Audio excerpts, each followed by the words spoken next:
Hola, ¿qué tal? Hoy vamos a hablar sobre cómo construir un fondo de emergencias.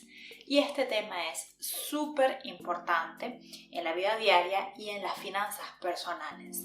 Así que si te interesa, quédate hasta el final de este video. ¿Por qué tener un fondo de emergencia es importante? Bueno, principalmente por dos razones. Primero, porque el fondo de emergencia cubre los gastos inesperados. ¿Cuáles son estos tipos de gastos? Bueno, por ejemplo, no son cosas muy lindas, pero puede pasar, por ejemplo, que te despidan de tu trabajo porque hagan una reducción de personal en la empresa o porque a la empresa no le va bien y tengan que hacer una reducción de personal, o porque, no sé, haya una situación especial, una crisis especial y tengan que votar gente, o por ejemplo también puede pasar alguna enfermedad inesperada en tu familia o incluso en ti mismo, y estas cosas hay que cubrirlas. Otras cosas inesperadas, no sé, puede ser algún gasto que no sea a juro asociado con una pérdida de empleo, con una enfermedad, pero algunos gastos sorpresas que se puedan presentar por allí. Por ejemplo, se te dañó el carro y necesitas enviarlo al taller, pero cuesta una cantidad de dinero, y todas esas cosas deben cubrirse de una manera inmediata, es decir, son emergencias. Y segundo, porque si no tienes un fondo de emergencia, es una emergencia tenerlo. Es súper importante y es el primer paso que debes construir para tener control de tus finanzas personales, y es fundamental. Entonces, por estas dos razones es súper importante tener un fondo de emergencias. Tener y construir el fondo de emergencias entonces debe ser tu prioridad número uno en tus finanzas personales. Esto debe pasar delante de todo, incluso antes de pedir préstamos o pagar préstamos. Esto es súper importante. Y yo sé que esto te puede sorprender, pero si digo esto es porque es importante para que ningún evento inesperado te traiga a la ruina.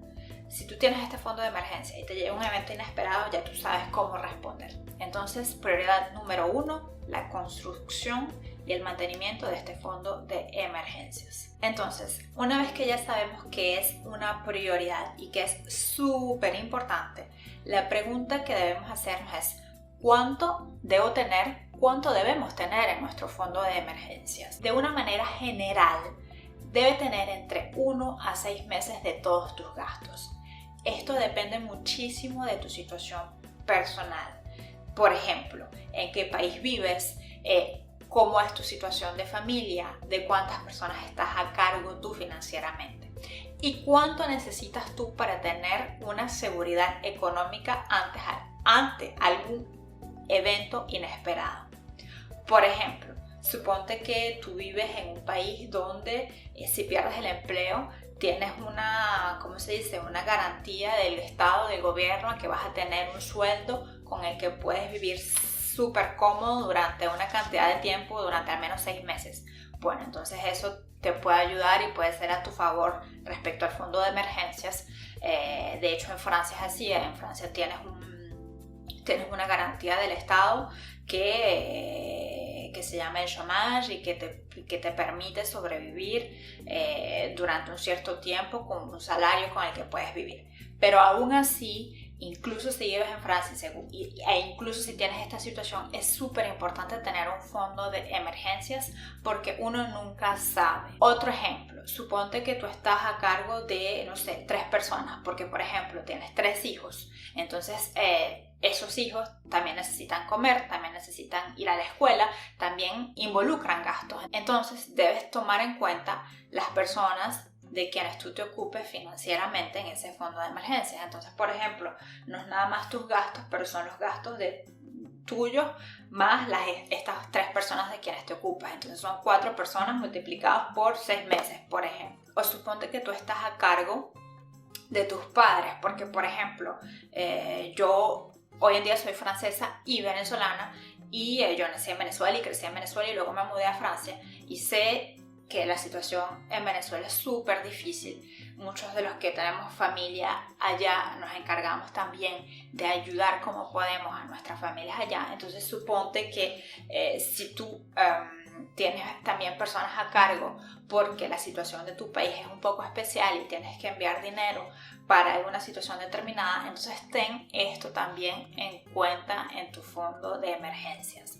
Por eso es que es súper importante, porque de esto depende tu seguridad como persona, pero no solamente tu seguridad, pero de aquellas personas a quienes tú quieres y de aquellas personas de quienes tú te ocupas. Entonces, a mí me parece que 3 meses es un buen objetivo para comenzar a construir un fondo de emergencias, es decir, que puedas tú construir un fondo de 3 meses con todos los gastos de 3 meses. Me parece un buen compromiso porque un mes me parece muy poquito y 6 meses de fondo de emergencia me parece que está bien, es interesante, pero comenzar con ese objetivo directamente puede ser más difícil que comenzar primero con 3 meses y luego que construyes tus 3 meses de fondo de emergencia pases a 6 meses.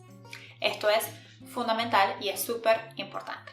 Entonces, ponte primero un objetivo de 3 meses y ponte un plan. Es súper importante que te pongas este plan y que lo respetes al pie de la letra, porque esta etapa en tus finanzas personales es súper importante. ¿Qué pasa? Que no es fácil construirlo, puede tomar entre 6 meses y un año dependiendo de tu situación personal y toma sacrificios. Esto es como bajar de peso, ¿no? O como, no sé, hacer dieta. Uno tiene que ser disciplinado. A mí no me gusta eso de hacer dieta y no sé qué. Me parece que es mejor tener un estilo de vida con hábitos equilibrados. Entonces, crea este hábito de hacer depósitos cada mes o cada semana o como a ti te convenga más para ir alimentando ese fondo de emergencia. Yo he hablado en otros videos sobre cómo crear un hábito. Si te interesa, te invito a que lo veas. Esta etapa es súper importante. El hecho de que tome entre 6 meses y un año es difícil porque es difícil mantenerse uno motivado cuando los objetivos son a mediano plazo. Si el objetivo es para la semana que viene, bueno, tú trabajas un montón y lo logras la semana que viene. Pero aquí hay que mantener la disciplina durante un periodo de tiempo que es considerable. Entonces no te desmotives, no lo veas como un castigo que te estás dando, velo como un regalo que te estás dando para tu yo del futuro o tu yo del mediano plazo y para aquellas personas a quienes tú amas también, o que tú aprecies a las personas a quienes quieres proteger. Esto te va a dar más libertad económica, más flexibilidad y más estabilidad. Y esto hoy en día no tiene precio y es súper importante. ¿Por qué esto es fundamental? Bueno, porque al tener más estabilidad y más libertad, tú vas a poder tomar decisiones de una manera consciente, de una manera que tú sientas y sepas qué es lo mejor para ti y no decisiones que tú sientas que no la tomaste tú, pero fue que te sientes forzado porque no tienes esta independencia, ni esta libertad, ni esta seguridad económica. Y luego de que sabemos esto, es importante preguntarnos cómo alimentar nuestro fondo de emergencias de una manera que sea continua. ¿Por qué? Porque si necesitamos protegernos con una cantidad de dinero que sea equivalente entre 3 a 6 meses de todos nuestros gastos, esto lleva tiempo y uno debe construirlo de una manera constante. Entonces, ¿cómo hacer esto? ¿Cuáles son las estrategias? Debes fundamentalmente tener un presupuesto y tener reglas estrictas con las cuales seas disciplinado o disciplinada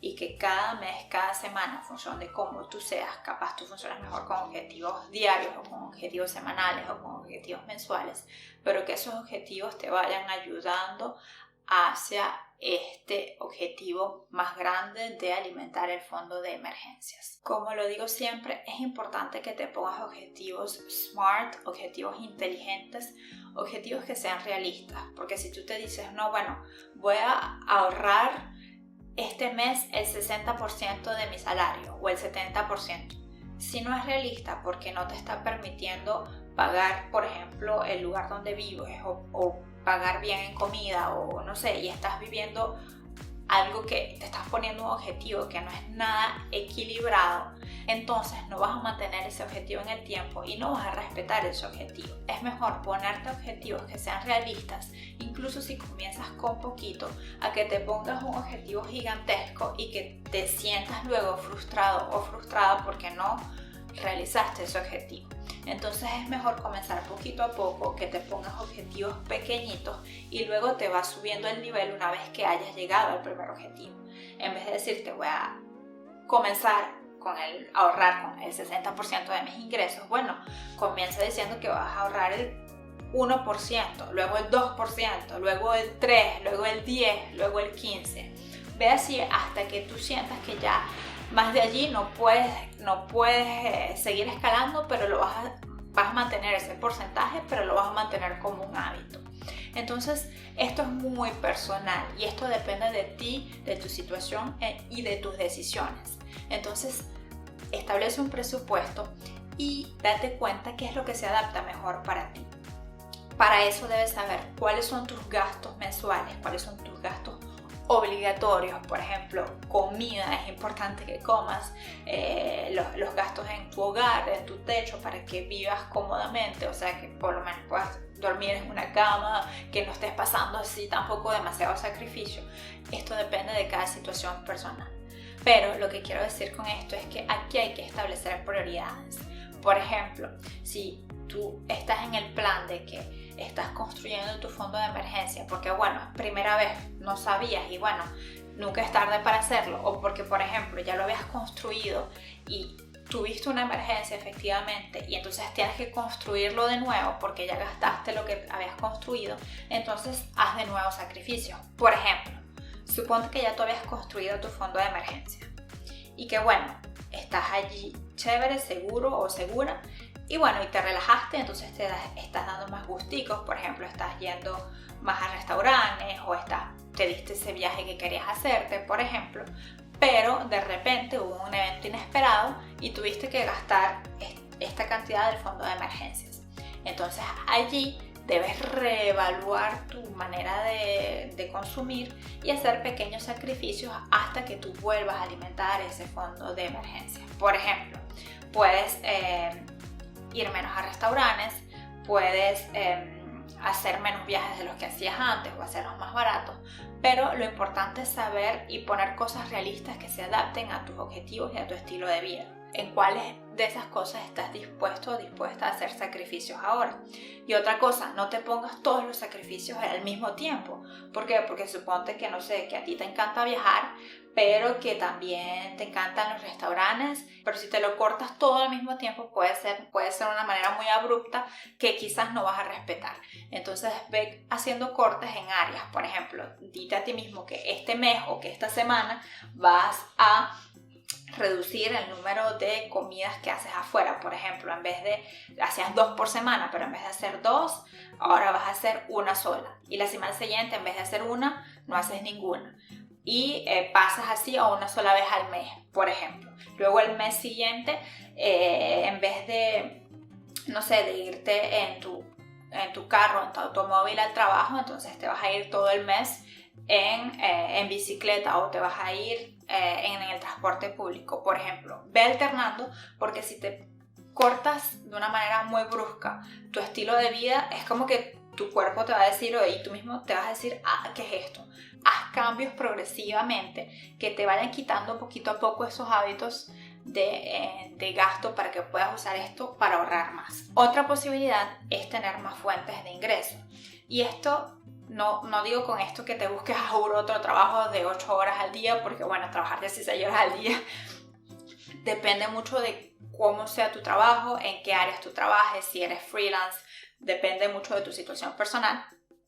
Pero hoy en día con internet, por ejemplo, podemos tener un trabajo al lado de nuestro trabajo principal, por ejemplo, dando clases de español o dando clases de inglés, si hablas inglés también, o dando clases de otro idioma o de otra habilidad que tú sepas. Hacer algo que te permita en tu tiempo libre ganar un poquito extra, y esa cantidad de dinero extra la guardas para tu fondo de emergencia. Otra cosa que puedes hacer es guardar todo ese dinero extra que te llegue por casualidad o por suerte, y ponerlo directamente en el fondo de emergencias. ¿Por qué? Porque ese dinero extra que te llega por sorpresa, por ejemplo, fue tu cumpleaños y te dieron un cheque o una cantidad de dinero, tu abuelita te dio una cantidad de dinero, 30 euros, y esa cantidad de dinero la puedes poner directamente en tu fondo de emergencias en vez de gastarla directamente. ¿Por qué? Porque bueno, eso es un regalo y está fuera de tu presupuesto, así que siempre va a ser algo que se agrega y algo que puede ser útil para que tú lo agregues al fondo de emergencia. Otra cosa, por ejemplo, suponte que los impuestos hicieron un error en tu cuenta y ese año tú pagaste más de lo que deberías pagar y te dieron ¿cómo se dice? Un retorno del excedente. Entonces ese excedente que tienes gracias al error que hizo el servicio de impuestos lo puedes poner directamente en el fondo de emergencia. Otra cosa que es fundamental es que ese fondo de emergencia debe ser de fácil acceso. No lo debes poner en una cuenta como estas cuentas de inversión que metes el dinero ahí y no lo puedes sacar dentro de 5 o 10 años. No, es importante que el fondo de emergencia sea de fácil acceso. ¿Por qué? Porque en una emergencia tienes que pagar dinero de manera rápida. Por ejemplo, en caso de emergencia rompe el vidrio, entonces tú tienes tu cochinito y rompes el cochinito. Entonces esa cantidad debe estar en un lugar que puedas acceder fácilmente y puedas sacar el dinero fácilmente. Entonces debes tener cuidado de que ese fondo de emergencia no lo tengas en una cuenta que esté asociada a tu tarjeta de débito. ¿Por qué? Porque la tentación es muy grande. Por ejemplo, suponte que tú te quieres dar un regalo y te vas de compras. Entonces, en la tarjeta de débito ves que, tienes, una X cantidad de dinero grande, incluyendo el fondo de emergencias, y te ves tentado o tentada a gastarlo todo. No, es mejor que tengas dos cuentas separadas, una con el fondo de emergencia y otra con tu cuenta de cheques, si puedes, y si no, porque bueno, no quieres gastar el doble en los bancos y los papeles son largos y no quieres hacer esto por alguna razón determinada, entonces al menos ten dos cuentas diferentes en el mismo banco, una de cheques donde tienes menos cantidad y donde puedes usar el dinero para los gastos que te quieras dar un gusto o para cosas, por ejemplo comida, cosas inmediatas, pero que no sea la misma cuenta de tu fondo de emergencia. La puedes tener en una parte de ahorros donde no la toques y te controles lo máximo posible, porque de eso depende tu fondo de seguridad. Y otra cosa que es súper importante es que en tu presupuesto tú tengas una línea dedicada al fondo de emergencias. Esta línea debe ser obligatoria, como si fuera un gasto fijo que tú tienes. Por ejemplo, tú pagas comida, pagas servicios y pagas el fondo de emergencia. Míralo como un pago. Y lo que a mí me parece mejor es hacerlo apenas te llegan los ingresos cada mes. ¿Por qué? Porque así le estás diciendo a tu cerebro y te estás diciendo a ti mismo, primero, que es la prioridad. La prioridad es comer, poder dormir en un lugar y poder guardar en ese fondo de emergencias. Haz primero lo que sea la prioridad, y segundo, porque te estás diciendo a ti mismo también que esa cantidad es obligatoria y ese es un gasto que tú tienes que es súper importante y no te vas a distraer utilizando ese dinero para otra cosa. Y recuerda siempre que no debes ser bueno con el dinero para ser rico o rica como lo venden por allí en Instagram o en YouTube. Como me compré el último Ferrari, o me fui de vacaciones a un hotel 6 estrellas o 5 estrellas con spa o cosas así súper extravagantes. Ese para mí no es el objetivo. Claro que hay personas que se lo pueden permitir y que viven bien con eso y es su objetivo de vida, lo respeto. Pero lo que yo siento y lo que a mí me parece es que no debes ser bueno con el dinero para querer ser rico. Debes ser bueno o buena con el dinero para tener la libertad, la seguridad y poderte dar la vida que te hace feliz. Una vida con seguridad, con estabilidad y con libertad. Gracias por quedarte hasta el final de este video. Dime en los comentarios cuáles de estas técnicas ya usas para alimentar tu fondo de emergencia y cuáles te gustaría poner en práctica. ¿Cómo te ha ido con la alimentación de tu fondo de emergencias? Si no lo has hecho todavía, te invito a que te suscribas al canal. Un beso, un abrazo y nos vemos en el próximo video. Bye bye.